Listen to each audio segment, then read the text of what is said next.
Well, they're back and they're telling their story. NASA astronauts Butch Wilmore and Suni spent 9 months on the International Space Station.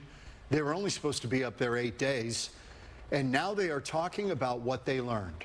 Fox's Sarah Allegre is live at Johnson Space Center tonight in Houston, where the crew just spoke about their time up there. So, Sarah, this has been a long time coming. They're finally back home. Christina, John, let's talk about their timeline here. You mentioned it, 8 days. Imagine that's the timeline that you're expected to go up into space, and then that week extends to 286 days.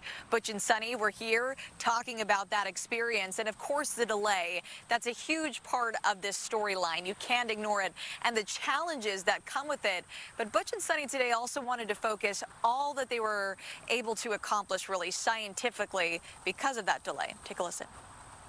There's lessons learned, and that's like a piece of hope, right? We're not just sitting here doing the same thing over and over again. And I'm very thankful that people are paying attention. And you know, sometimes good news, bad news, it's just news, and it's good for space exploration, and that's what we're all about.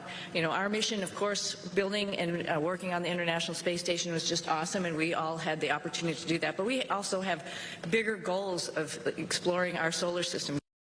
And we're going to stand by. Butch and Suni splashed down a few weeks back in the Gulf, and since then they've been recovering here at Johnson Space Center, and they're back on their feet. You saw them sharing how they made the most out of their time here in space. Want to take you to the ISS. They finished over 900 hours of research and did 150 experiments, like testing stem cell technology, conducting those spacewalks, and collecting samples outside the ISS. They were originally going to test Boeing's Starliner.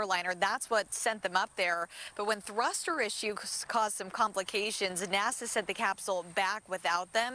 So they were reassigned to Crew 9. They launched with Nick Hague, cosmonaut Alexander Gorbanov on the SpaceX Dragon capsule, which eventually brought them all home. But now the focus is fixing Starliner for future crewed missions. Now, earlier, when asked about who's to blame for the challenges, Butch Wilmore said it's not about looking back, but moving forward. This is a tough business. The analogy about it is it's always a curvy road. It's never straight in this business. And minimizing those curves and being systems and processes in effect to prevent some of these curves is what we have to do as we leave low Earth orbit and go beyond to the moon and beyond that. So we're going to look forward, and that's the focus. And Butch Wilmore said today that he'd ride with Boeing's Starliner once again. Right now, the Starliner is working on getting its certification. Once that happens, NASA says that the Starliner can be added in and looped into the rotation for crewed missions along with cargo missions, and that could happen as early as the end of this year. From NASA's Johnson Space Center, Sarah Allegre, Fox 10 News.